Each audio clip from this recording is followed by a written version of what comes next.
क्या आपने कभी अनुभव किया है कि पूरी श्रद्धा से पूजा करने के बाद भी उसका फल नहीं मिलता? कई बार मनुष्य सोचता है कि उसने व्रत किया, नियम निभाए, फिर भी जीवन में सुख क्यों नहीं आया।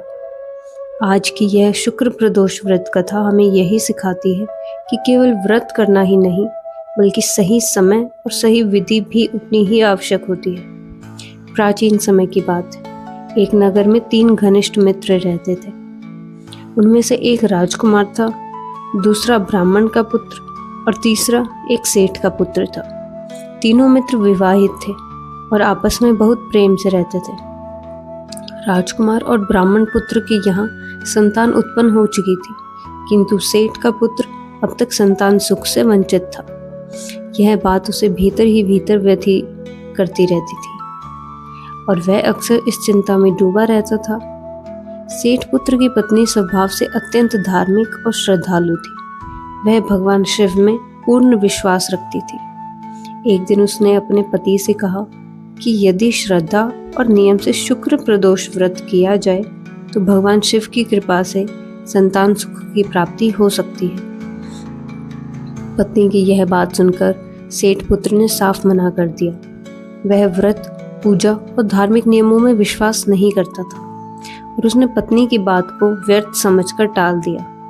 पत्नी ने बहुत समझाने का प्रयास किया, लेकिन जब पति किसी भी प्रकार से नहीं माना तो उसने निश्चय किया कि वह स्वयं अपने मायके जाकर शुक्र प्रदोष व्रत करेगी। वह मायके चली गई और वहां विधि के अनुसार व्रत करने लगी, परंतु व्रत करने के बाद भी उसे कोई विशेष फल प्राप्त नहीं हुआ। तब उसने एक विद्वान ब्राह्मण से इसका कारण पूछा। ब्राह्मण ने उसे बताया कि उस समय शुक्र ग्रह अस्त अवस्था में है। जब तक शुक्र उदय नहीं होता तब तक शुक्र प्रदोष व्रत का पूर्ण फल प्राप्त नहीं होता। ब्राह्मण ने स्पष्ट कहा कि यह व्रत शुक्र उदय होने के बाद ही करना चाहिए, तभी इसका फल जीवन में दिखाई देता है। पत्नी ने यह बात श्रद्धा से स्वीकार कर ली और शुक्र उदय की प्रतीक्षा करने लगी। कुछ समय बाद सेठ का पुत्र अपनी पत्नी को लेने उसके मायके पहुंचा। वहां उसने देखा कि उसकी पत्नी अब भी व्रत और नियम में लगी हुई है। यह देखकर वह क्रोधित हो गया। पत्नी ने उसे समझाया कि शुक्र अभी अस्त है और उदय होने के बाद ही व्रत का सही फल मिलेगा, परंतु सेठ पुत्र ने उसकी एक न सुनी। उसने जबरदस्ती व्रत तुड़वा दिया और पत्नी को अपने साथ ले चला। जब वे दोनों घर लौटने लगे तो रास्ते में उनके साथ अनहोनी घटनाएं होने लगी। सबसे पहले उनकी गाड़ी टूट गई। किसी तरह आगे बढ़े तो बैल भी गिर पड़ा। बार बार बाधाएं आने लगी और यात्रा कठिन होती चली गई। इन सब परिस्थितियों के बावजूद पत्नी ने अन्न और जल ग्रहण नहीं किया और मन ही मन भगवान शिव का स्मरण करती रही।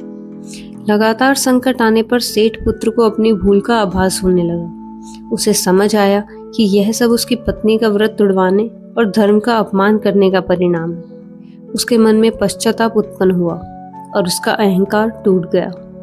शुक्र उदय होने के बाद पत्नी ने पूर्ण श्रद्धा और विधि विधान से शुक्र प्रदोष व्रत किया। भगवान शिव की कृपा से कुछ समय पश्चात उनके जीवन में संतान सुख प्राप्त हुआ। सेठ पुत्र का हृदय भी बदल गया और वह भी धर्म और श्रद्धा के मार्ग पर चल पड़ा। इसके बाद उनका जीवन सुख, शांति और समृद्धि से भर गया। इस कथा से हमें यह शिक्षा मिलती है कि व्रत केवल परंपरा नहीं होते, बल्कि उनका समय, विधि और श्रद्धा अत्यंत महत्वपूर्ण होती है। शुक्र प्रदोष व्रत तभी फल देता है जब शुक्र ग्रह उदय अवस्था में हो और व्रत पूरे नियम के साथ किया जाए। यदि आप भी शुक्र प्रदोष व्रत करना चाहते हैं तो शुक्र अस्त और शुक्र उदय का विशेष ध्यान अवश्य रखें। इस पावन कथा को अपने परिवार और प्रियजनों के साथ साझा करें और भगवान शिव की कृपा प्राप्त करें। हर हर महादेव।